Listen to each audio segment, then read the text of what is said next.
মানবে না, জামাত ইসলাম কেবলা পীরতন্ত্র কেবলা মানবে না। এই যে আমাদের সমাজের বুকে এই যে সমস্যা সৃষ্টি হয়েছে, কেবলা মানে কি? কেবলা হচ্ছে দিক।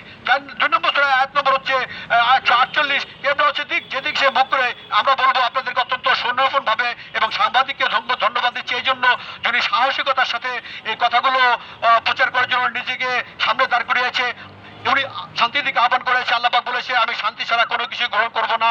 যদি কেউ শান্তি ছাড়া অন্য কোনো জিনিস কামনা করে সে কিয়ামতের দিন সবথেকে বেশি ক্ষতিগ্রস্তদের অন্তর্ভুক্ত হবে। 3 নম্বর সূরা আয়াত নম্বর 85। অর্থাৎ শান্তির মূল উৎস হচ্ছে স্রষ্টা সালাম, স্রষ্টা শান্তি। স্রষ্টার 17 থেকে যে নীতিমালা এসেছে, ইব্রাহিম আলাইহিস সালামের শেষ কথা বলতে হয়। ইব্রাহিম আলাইহিস সালাম টোটাল মানব জাতিকে বলেছিল, কি বলেছিল? মারাত্মক বিষয়, হে আমার জাতি, হে আমার কওম, তোমরা যে দল মত পদগুলো বানিয়েছো এর সাথে আমার কোনো সম্পর্ক নাই। আমার সম্পর্ক রয়েছে তার সাথে যিনি আমাকে সৃষ্টি করেছেন। এই ঘোষণাকে সে স্থায়ী বাণীর উপরে রেখে গেছে টোটাল মানব জাতির জন্য, যেন টোটাল মানব জাতি আবার এই মহাসত্যের কাছে ফিরে আসতে পারে। আমার এই আহ্বান শুধু বাংলাদেশের জন্য না, আমার এই আহ্বানটা হচ্ছে টোটাল মানব জাতির জন্য, টোটাল মানব জাতির জন্য, মনুষ্যত্ববোধ জাগ্রত হওয়ার জন্য। যিনি আমাকে সৃষ্টি করেছেন তার দিকে আমাকে একনিষ্ঠ ভাবে নিজেকে সতর্ক করা। সূরা যুকরুফ 43 নম্বর সূরা 26, 27, 28 নম্বর আয়াত, 26, 27, 28 নম্বর আয়াত। এই জন্য বলবো যে যেখানে রয়েছেন আমাদের পিতা হচ্ছে ইব্রাহিম আলাইহিস সালাম এবং তিনি হচ্ছে টোটাল মানব জাতির জন্য লিডার। আল্লাহ পাক বলেছে 2 নম্বর সূরা 124 নম্বর আয়াতে, কি বলেছে? ইব্রাহিমকে আল্লাহ পাক কিছু পরীক্ষা নিলেন এবং বললেন যে তুমি তো এগুলো অত্যন্ত সুনিপুণ ভাবে প্রতিষ্ঠা করলে, ইব্রাহিম শোনো, আমি তোমাকে টোটাল মানব জাতির জন্য নেতা বানাবো। ইব্রাহিম খুশি হয়ে বললো, আমার রব, তাহলে কি আমার বংশধর থেকেও? তিনি বললেন না না না, আমার এই প্রতিশ্রুতি জালিমদের জন্য প্রযোজ্য না। জালিম কারা?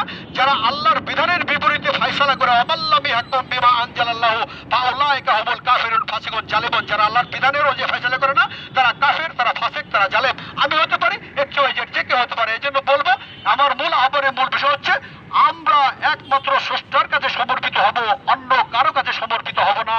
এটা হচ্ছে আমাদের নৈতিক আদর্শ, নৈতিক কল্যাণ, নৈতিক চিন্তা। আর আল্লাহ পাকের কোরআনটা নিজস্ব মাতৃভাষা অনুবাদ হয়েছে। আল্লাহ পাক বলেছে 19 নম্বর সূরা আয়াত নম্বর 97, আমি তোমার ভাষায় কোরআনকে সহজ করে দিয়েছি, তুমি তোমার জাতির ভিতরে যারা মুত্তাকি তাদেরকে সাবধান করো, আর যারা কলহপ্রবণ জাতি তাদেরকে বলো তোমরা কলহ করছে কেন, রব হিসেবে আল্লাহকে মেনে নাও, আর তিনি তোমাদের সমস্যার সমাধান দিতে পারেন।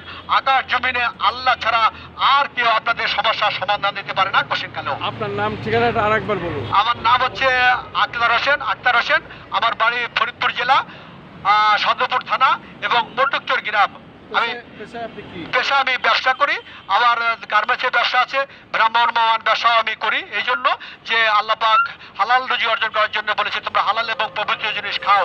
হালাল জিনিস খেতে গেলে আপনাকে পরিশ্রম করতে হবে। যারা সন্ত্রাস করছেন তাদের বলবো, ভাই সন্ত্রাস ছেড়ে দিয়ে আল্লাহ পাকের কাছে নত হয়ে ব্যবসা করেন। ব্যবসা আপনাকে অফুরন্ত বিষয় দিবে, আপনি মারা যাবেন, আপনাকে হিসাবের সম্মুখীন হতে হবে। কেন আমরা সন্ত্রাস করব?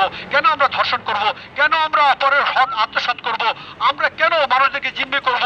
আমরা কেন আন্দোলন করে রাস্তাঘাট বন্ধ করে দেব?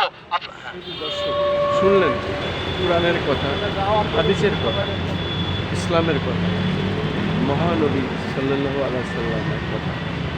যে আদর্শে চলেছেন সেই আদর্শের কথা উনি প্রচার করছেন জাতীয় প্রেস ক্লাবের সামনে এসে। আমরা চাই এই ইসলামের যে প্রকৃত আদর্শ নিয়ে যারা চলবে তারাই এদেশের প্রকৃত মুসলিম বলে আমরা তাদেরকে আখ্যায়িত করব। এটাই হোক আজকের এই প্রত্যাশা।